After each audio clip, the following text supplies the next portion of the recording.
I don't know if you guys have seen this. Obviously, everybody is feeling a little sour today if you don't know what's been going on.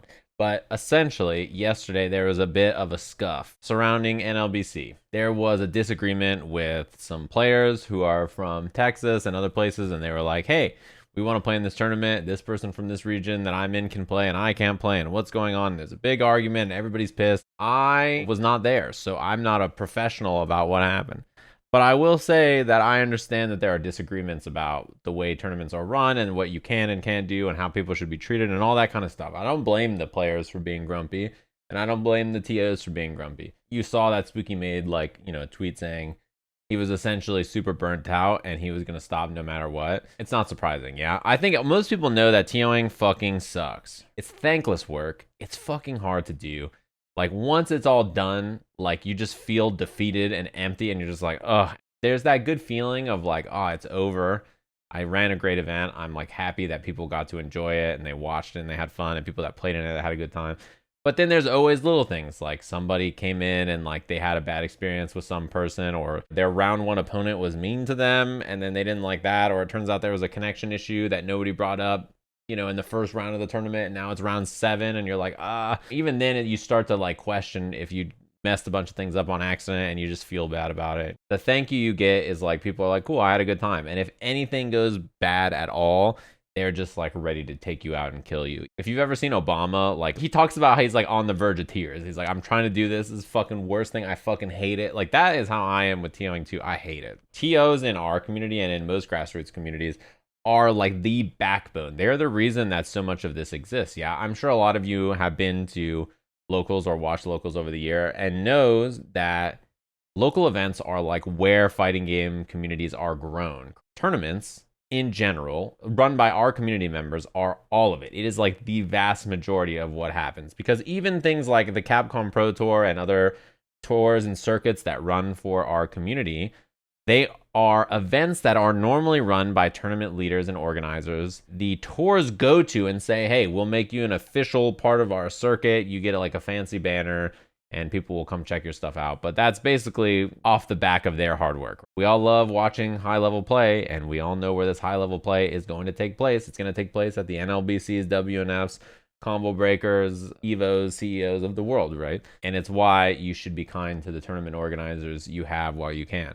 Now, yeah, I'm not going to tell you like the people from Texas that were trying to play in the tournament, it's their fault. Like, it's all them. They fucked everything up, because I don't think that's true. And I can understand that stuff happens in regards to tournament organizing. My point is generally two things. One, this shit burns you out and it does not feel good to do. It was gonna happen regardless, because he's running like 3, 4, 5 tournaments a week or whatever every week for like 2 or 3 years online. You can't do it that long without burning out. It's really hard to do. And the second thing is to support your tournament organizers or the tournament organizers events you watch. So maybe you don't even play in a tournament that you think is really cool, but you watch it all the time. Whenever you think to yourself, man, this event is cool, you should say that to them, because I'm sure that they will really appreciate it. I know of a tournament, a local, and there's like a person that always runs the brackets, and I know somebody who's like, this person always fucks up the bracket. They always fuck this up all the time.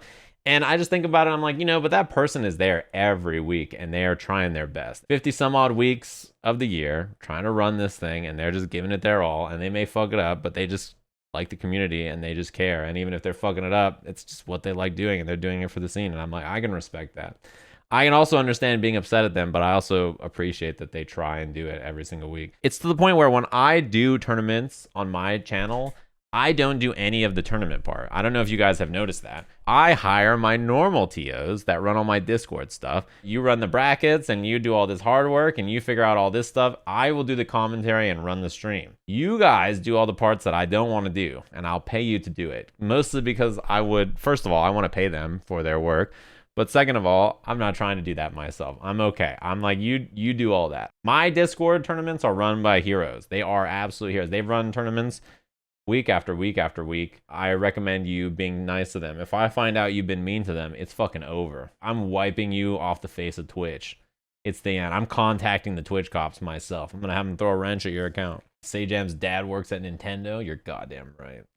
I'm gonna plant an emulator on your body, and Nintendo's gonna take every cent your generations of family will ever produce. Just be cool, man. If there's a problem, there's a problem and we could work that out. You just got to be cool with your TOs, you know. As a commentator, I spend a lot of time, like when I go to an event, the first thing I do is go backstage, see all the production people and like the TO and everybody, and I'm like, how's it going? How's everybody doing? And that's my invitation for them to be like, everything's fucked. Here's what's wrong. And they can like vent to you. And I'm like, that sucks, but you guys are doing a great job. I think about that a lot. I watch Yipes' tournament. I try to stop by Yipes' tournament and say hi all the time and be like, what up? Because I love the tournament. It's fun to watch and I appreciate it. And same thing with NLBC and same thing with other tournaments. I always try to stop by if I'm watching them and say, hey, what up? Thanks for running the tournament, etc. Because that job sucks, man. And I totally understand it. Online tournaments have truly been thriving for the first time, right, given COVID, but also, you know, even around COVID not being an issue, I think people really love watching online tournaments now, and it has highlighted and heightened many of the personal streams for players. Personally, it's so important for so many people in the scene, yeah, whether they are a viewer, every Wednesday they roll through, they plug in the free match arena and they just chill. You know, they're like, hell yeah, I'm just gonna, this is my Wednesday entertainment. Even if they are not participating in the tournament, to them, that is their local that they enjoy watching and checking out and chilling. And so TOs create their, if fighting games, especially in the COVID era, are like a desert, just this dry, barren desert, they're like the watering holes that bring us all together, right? They're the oasis. You can feel kind of your like body rejuvenate, you know what I mean? And it's not just about NLBC, right? There's a lot of events that work kind of tirelessly. I mean, over the weekend, you know, there was issues with a tournament that was run and people seemingly bad mouthing it, and then other people being like, what the fuck? And then they're like, no, we actually love the tournament. And like, you know, that's a whole problem too, where if you're just like, yeah, this tournament's sick, then you don't have a problem, right? Because the tournament was sick and people loved it. Even if it went 99.9% perfect, somebody is talking shit about your event in any way, it like is so grating, you know what I mean? It feels bad. You're like, damn. And then it has you question yourself whether you fuck something up. Even if you did a great job, you're like, man, did I fuck up? And like the answer is probably no. You probably did fine. Why did you say Alexa play match arena? Why did that has no right being that funny, okay? I don't know where that came from. That's pretty good. I like that. That is pretty funny. That is sad. Alexa play match arena. Shut up.